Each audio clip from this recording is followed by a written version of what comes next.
كنت عملت فيديو من قريب عن أفضل ألعاب الموبايل اللي نزلت السنة دي سنة 2024. كتبتوا ليا كومنتات كتيرة إن معظم الألعاب دي بتبقى موجودة على الأب ستور ومتبقاش موجودة على الأندرويد. عشان كده في فيديو النهاردة هنجيب ألعاب للأندرويد. معاكم شيفو من قناة ريترو جيمر، هنتكلم عن 10 ألعاب لأجهزة الأندرويد. يلا بينا نبدأ.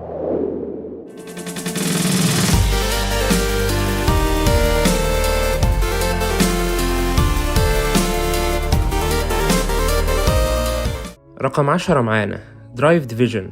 هي لعبة عربيات مليانة بالحماس والأدرينالين اللي هيخليك تعيش أجواء السباقات عالية السرعة، واللي بتقدر إنك بتعمل تحديات وبتكسب منها مكافآت يومية، واللي بتخليك تحسن من مهاراتك في اللعبة، وبتقدر إنك تعدل على عربيتك عشان تتوافق مع الطور أو النمط اللي انت بتلعبه، زي الطور التشيك بوينت أو الدريفت رش أو الدريفت براكتسينج اللي بيخليك تتدرب على الدريفت. اللعبة بتوفر ليك تجربة جميلة، فلو انت بتدور على لعبة سباق ممتعة وبسيطة فدرايف ديفيجن هتقدمه ليك. لينك اللعبة موجود في الديسكريبشن تحت. رقم 9 معانا اوربن هيت. هي لعبة شوتر ومالتي بلاير من منظور الشخص الأول، بحيث ان انت بتتعاون انت واللاعبين او اصحابك انكم تكسبوا وتسيطروا على الاوربن زون، واللعبة بتبقى بنظام الديث ماتش، بحيث انك بتظبط سلاحك وبعدها بتبدأ المعركة. اللعبة بتقدم لك نظام لعب وجرافيكس يخلوك تدمنها. اللعبة تعتبر زي لعبة فالورنت. لو انت من محبين النوع ده من الألعاب فلعبة اوربن هيت هتعجبك. اللينك موجود في الديسكريبشن تحت. رقم 8 معانا فاير سكاي. هي لعبة دايناميك فانتسي RPG، بحيث ان انت بتنطلق في رحلة مثيرة، بتقاتل الاعداء وبتكتشف قصة عميقة ومظلمة، واللي احداثها بتدور في عالم قديم غرقان في الحروب الاهلية، واللي بيتميز بشخصيات وبيئات جميلة جدا. وانت هنا بتجمع الابطال وبتجمع بطايق عشان تصنع اسلحة قوية، وبتقدر انك تلعب طور القصة او طور ال1v1. اللعبة تستحق ان انت تجربها. اللينك موجود في الديسكريبشن. رقم 7 معانا ميدن أكاديمي ايدل RPG. هي لعبة استراتيجية واللي انت فيها بتقوم بتجميع فريق، بحيث ان انت بتزود قوة اعضاء فريقك، ومع الوقت انت بتطور استراتيجياتك في القتال عشان تهزم اعدائك. اللعبة بتتميز باطوار مختلفة، غير انك تقدر تلعبها اوفلاين من غير انترنت. لو كنت من محبين النوع ده فهتلاقي اللينك بتاعها في الديسكريبشن تحت. حملها واستمتع.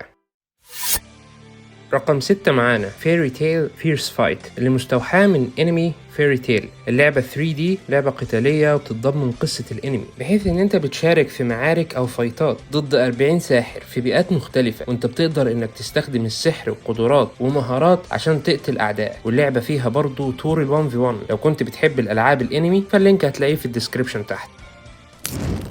رقم 5 معانا أسترونايت أوف فيدا. هي لعبة 2D وتصنيفها فانسي أدفنشر. أحداث اللعبة بتدور في قارة مضطهدة تحت حكم ملك مجنون، واللي انت بتبقى فيها حاجة اسمها نيو ماستر اللي بيستخدم الفيدا's بوك أو كتاب فيدا. وانت هنا انت واصحابك أو اللاعبين عموما بيكونوا فريق عشان يفوزوا على التحديات والأبراج المحصنة اللي بتواجههم. لو انت بتحب النوع ده من الألعاب فاللينك في الديسكريبشن تحت.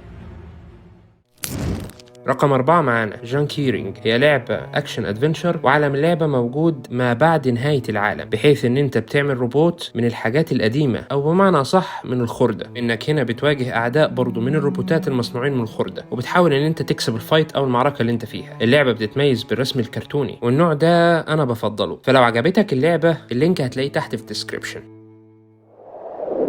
رقم 3 معانا نايت كروز. انا ما كنتش عايز احط اللعبة في قائمة النهاردة من كتر ما هي وحشة والتعليقات اللي موجودة عليها سلبية، لكن هي لعبة جديدة وده عنوان فيديو النهاردة. هي لعبة مالتي بلاير في القرن ال13 في قارة اوروبا، بحيث ان السحر والخراب مسيطر على القارة. انت ممكن تتخدع لما تشوف ان اللعبة تم تطويرها على محرك انريل انجن 5 من التريلر، بحيث ان الجرافيكس واقعية، لكن اللعبة بطيئة لدرجة انك هتفصل ومش هتكمل اللعبة، واسلوب اللعب بطيء جدا. فلو انت حابب انك تعذب نفسك فهتلاقي اللينك في الديسكريبشن تحت.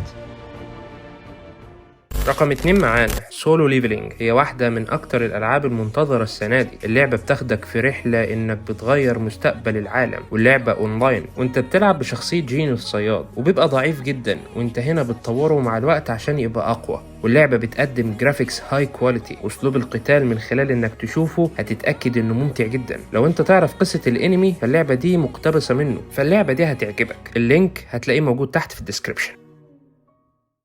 رقم 1 معانا Call of Duty Warzone، اللعبة من منظور الشخص الأول ومن تصنيف الباتل رويال، وأنا متأكد إن معظمكم عارف اللعبة وعارف قصتها. اللعبة دي شعبيتها كبيرة جدا على البي سي وأجهزة الكونسول، واللعبة هنا بينزل لها أبديتس باستمرار عشان تخلي أكبر قدر من أجهزة الأندرويد تشغل اللعبة. لو عايز تحمل اللعبة فهتلاقي اللينك في الديسكريبشن تحت.